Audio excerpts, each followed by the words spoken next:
Well, by my reckoning, it's just gone 3 o'clock British Standard Time, so I'm going to make a start on this webinar. First of all, I'd like to thank you for turning up. It's always very nice to have somebody to speak to. It's a very makes it very good for me to be able to communicate or share this stuff with you. It's a very it's good to have an audience to tell this stuff to. So, subject of this seminar or mini webinar is why always is never a good idea. I'm going to talk about some particular kinds of limiting beliefs in this session. How can you use EFT to work on them? And so what I'd hope, or what I expect from this webinar, is that I'm going to spend a little time talking about beliefs and how they're formed and why they're important. One particular form of limiting belief that slips under most people's radar, and also one particular way of working with that particular kind of limiting belief. And if there's any disturbance that goes on just behind me, it's the dog, because the postman's just been. So any barking isn't me, it's the dog.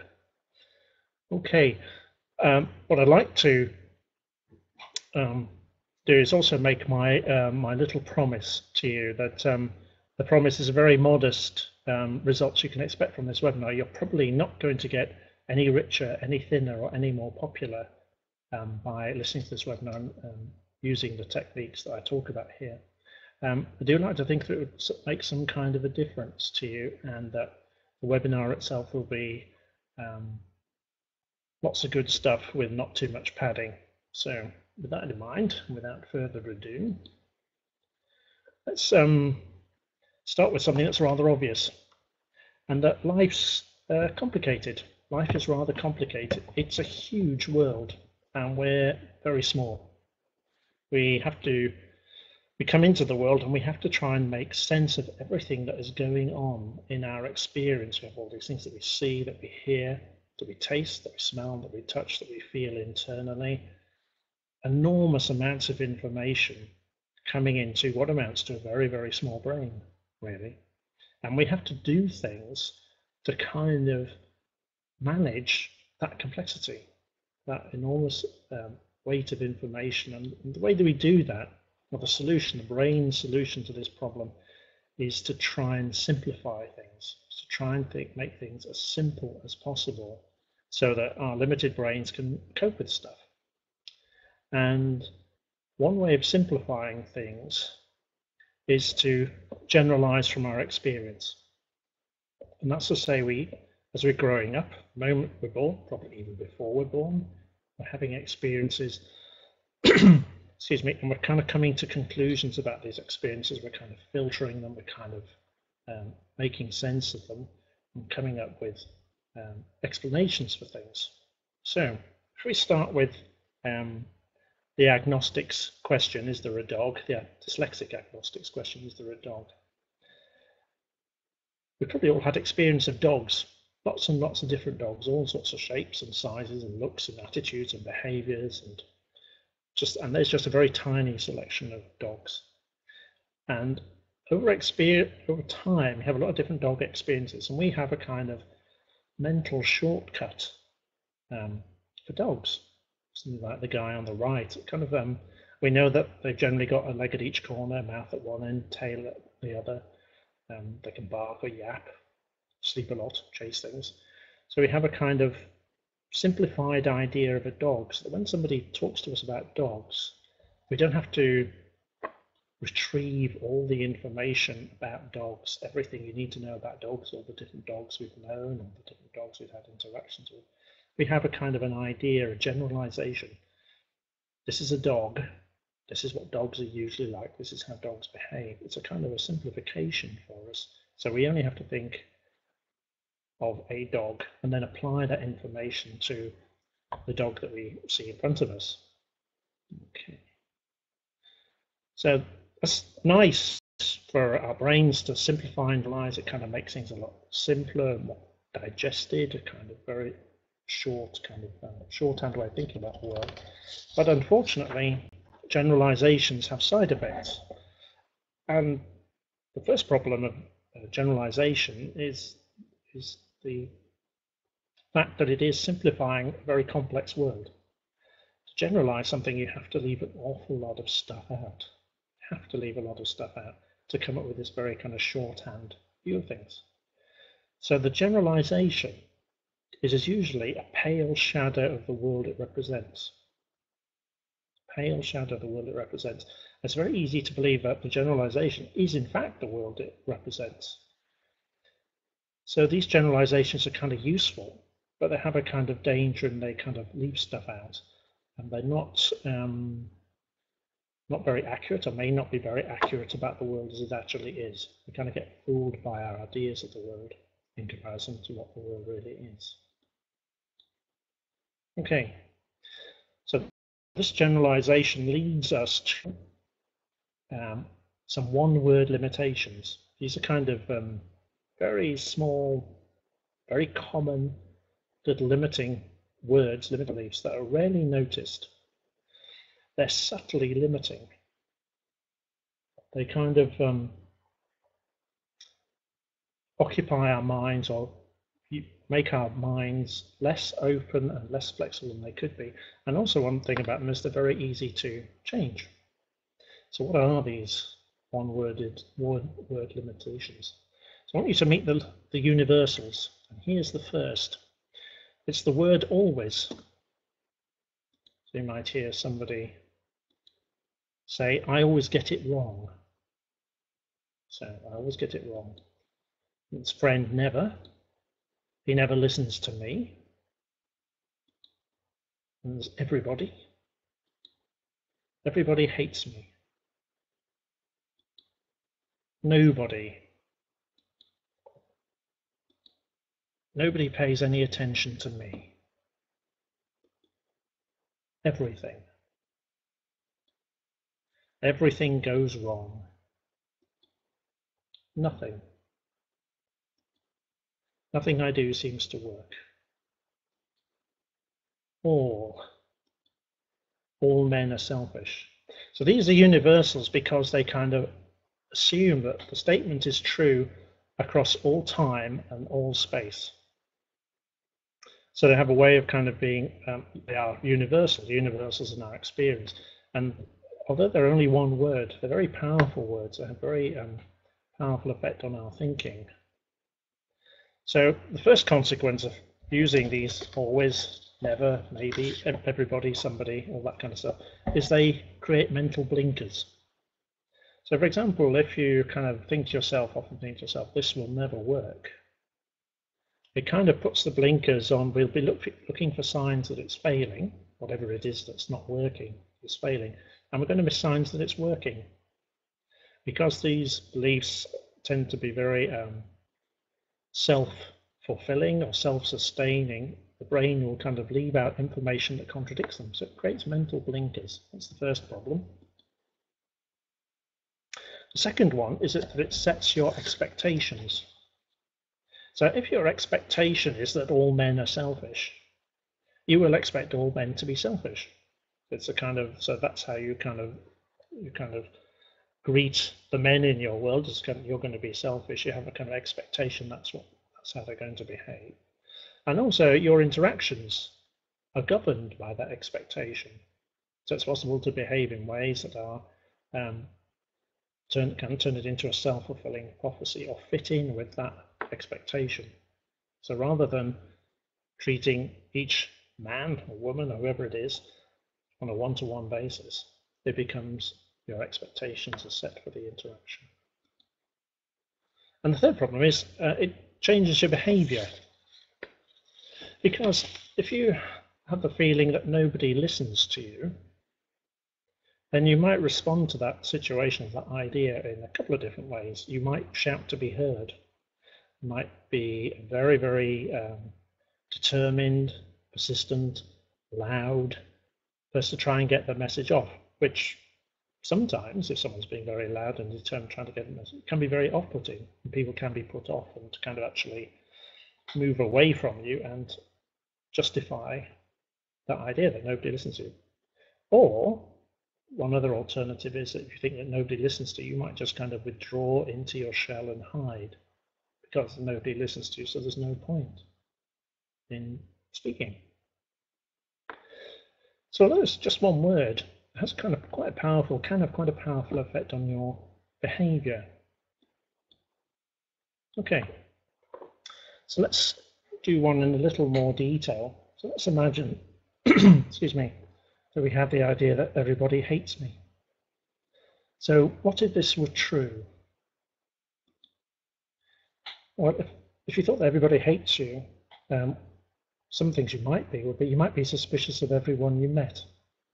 So anyone you meet would be kind of like, perhaps they're going to hate me, I'm going to be suspicious of them because everybody has this bad feeling about me.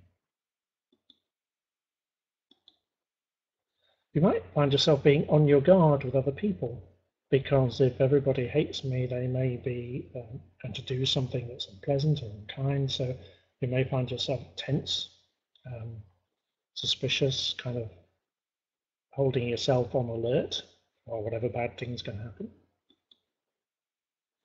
You might find it very difficult to trust anybody, which is because if everybody hates you, how could you trust anybody? Because they're going to hate you. And you might find yourself waiting for a sign that they didn't like you. So you could be on very vigilant, looking for signs that somebody doesn't like you. So all that stems from the idea that everybody hates me. This is the kind of natural follow-on from having an idea like that.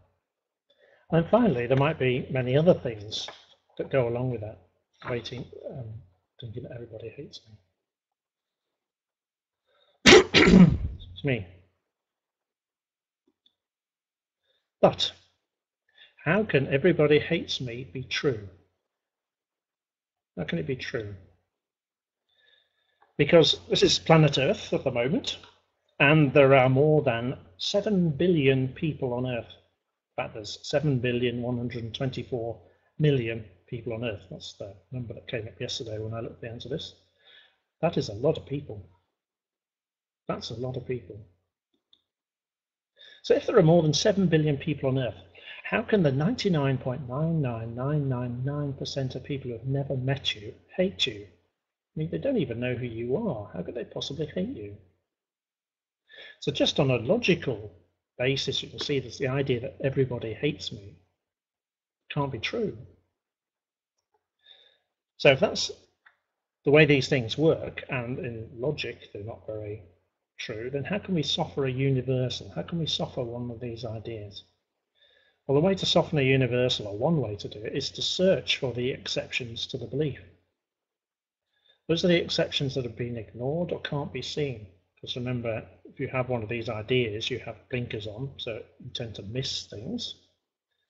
So if you can search for an exception to something, then it starts to shake this whole kind of idea that it's true everywhere and always and for all people. So you could say to somebody, say somebody came to you and said everybody hates you, say everyone hates you except the people who don't. So you're just acknowledging acknowledging the idea that everyone hates you, and then pointing out that there must be some exceptions.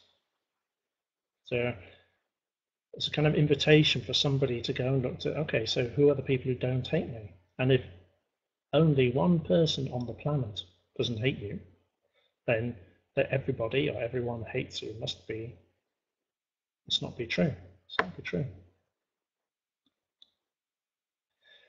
Well, how about he never listens to me, except when he does? Because there are going to be times when people seem like they never listen, or he always does this. He never listens to me except when he does. All men are selfish except the ones that aren't. So for each one of these beliefs, there are going to be exceptions to it, things that kind of disprove the rule. So finding those, very helpful way to start to soften or loosen the limiting belief. Okay, so far. Okay. So I'm going to go into a little bit of, for those of you who use EFT with other people, I'm just going to say a little bit about the advantages of using this form of words. If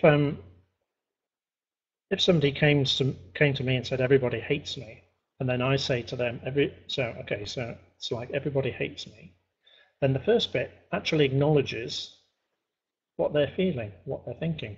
I'm not trying to talk them out of it. I've not said, no, don't be ridiculous, that's not true. I've not kind of contradicted them or anything. So the first part actually goes with them. Oops. The second part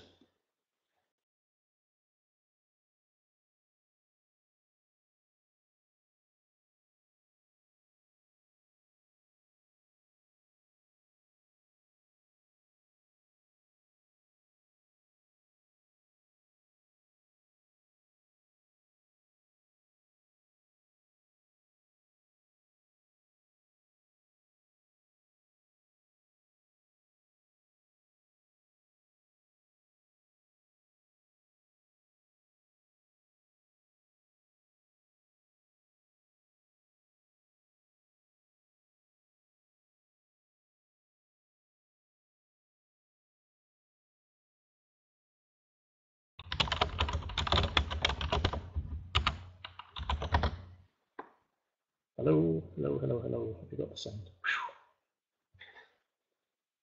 Sorry, folks, pressed the wrong button there. That's technology for you. Just let me get back. Okay. So, where was I before I so rudely interrupted myself? Okay, so it's an invitation to find counterexamples. You're asking the person to find counterexamples from their experience that counteract that idea. Next one. The advantage for me is that when saying, you know, everybody hates you except the ones that don't, I don't need to know who the ones that don't are. I don't need to know anything about somebody's life or experience or who they've met or anything to actually say those words. So it's quite convenient. So it's very simple. I don't need to do any psychoanalysis. There's no psychic abilities required or therapeutic intuition needed. So it's a very kind of simple way of speaking to somebody about the exceptions they're experiencing. Okay, so that's the kind of the verbal way, and this was first introduced to me by a guy called Bill Hanlon. Is just a talk therapist.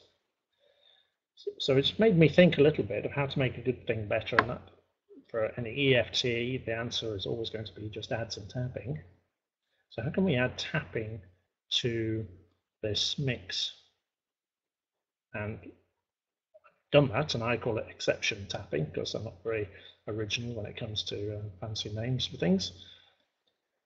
So this is exception tapping, and I'm going to use the same example, and I'm going to use my my version of the setup phrase by tapping on the karate chop spot. So it could be if somebody's got this, everyone hates me. I'm just going to use this because it's quite an extreme example. Would start them off by, even though everyone hates me, I accept myself and how I feel. Tapping on the karate chop spot. Even though everybody hates me, accept myself and how I feel. Even though everybody hates me, accept myself and how I feel. So it's a usual kind of startup thing. I'm not using any kind of special words. I'm just using the words of the exception. Then on the eyebrow point, it's everybody hates me. And then on the side of the eye, except the people who don't. And under the eye, it's tapping again, everybody hates me. And under the nose, except the people who don't. And on chin, it's everyone hates me. Collarbones, except the people who don't. Probably see where this is going, can't you? Under the arms, everybody hates me. Top of the head, except the people who don't. It's a very simple alternating the belief, the everybody belief, hates me, and then alternating it with the exception. So everybody hates me except the people who don't, and so on and so forth, through the rounds, and then checking to see how the belief stands up at the end of it. So that's the everybody version. So here are some different examples. So say for an always on, I always get it wrong, except when I don't. He never listens to me, except when he does. So these are kind of alternating on the tapping routines. Nobody wants what I'm offering, except the people who do. All men are selfish, except the ones who aren't. So you can see it's just you're using the name when you're doing the tapping, you're just using the limitation and then the little phrase that looks for an exception to what the limitation is saying. Oh, one last one. Nothing goes right for me except when it does.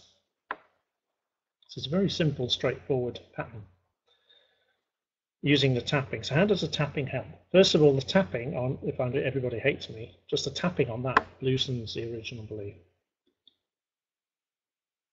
It also eases the search for counterexamples, because if you're tapping yourself saying everybody hates me except the ones that don't, there's a kind of implied question in that. It's like, who is it that doesn't? Or when does this not happen? Or when are the counterexamples? So your mind has to go off and search for times when the original belief hasn't been true.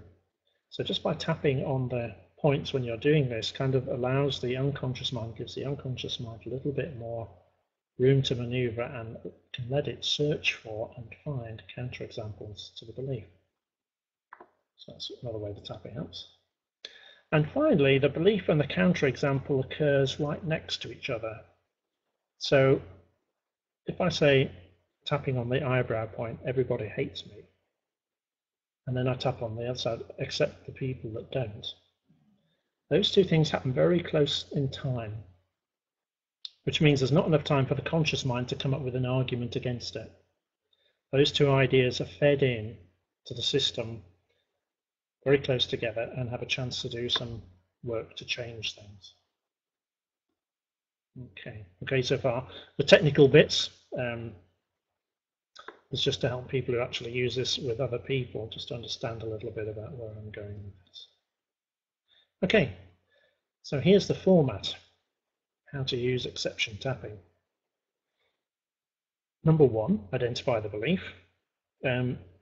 As with all these belief things, the hardest thing is actually spotting them, particularly if you're looking for them in yourself. It's very easy to hear these things, people say these things to you. You can hear them in the conversation, how they use it always and never or anything like that.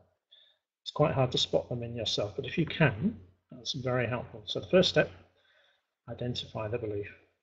It's a bit like the old recipe for rabbit pie. First, get your rabbit.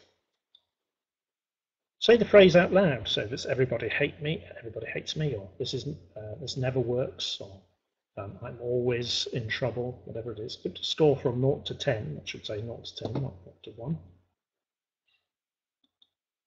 Use the exception tapping routine that I've just described.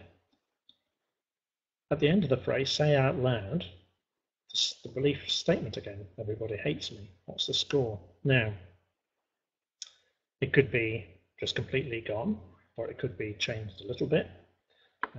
Just usually the case, there's a little bit of a softening of it. And in that case, you rinse and repeat.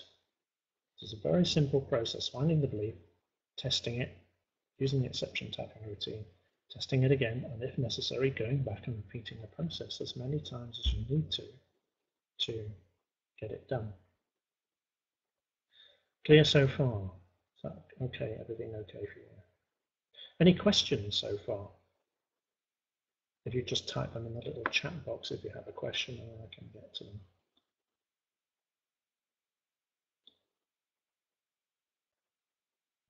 I'm going to take that opportunity to have a quick drink of water. Okay, move on.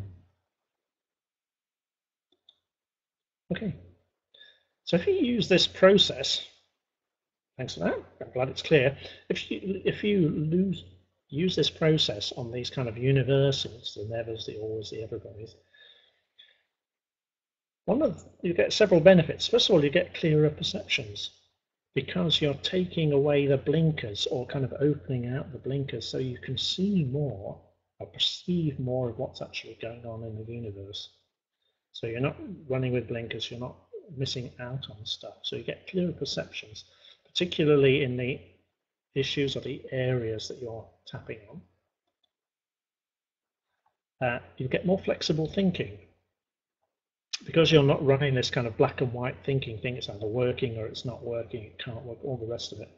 You get much more flexible thinking because you're able to use more of your nervous system, more of your perceptions to come up with alternatives. And you get more flexible behavior. You'll not kind of be dominated by the way that you're perceiving the situation. So if you lose the idea that everybody hates you, the chances are you'll be much more at ease with other people, you'll be much more outgoing with other people, because you wouldn't be on high alert or doing the whole threat thing that you might previously have been doing. So it has quite a few benefits. Okay, so here's a useful question. Does exception tapping work on everything?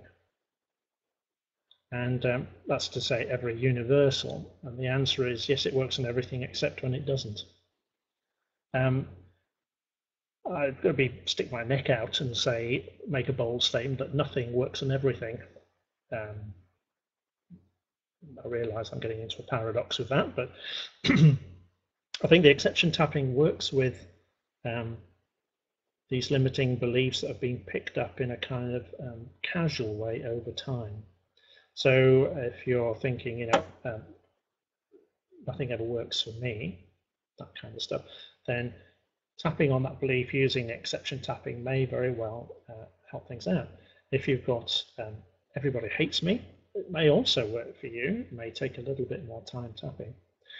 However, if your idea that everyone hates me is the result of years and years and years of neglect and abuse as a child, I don't think a simple tapping sequence like this is going to make too much of a dent on that.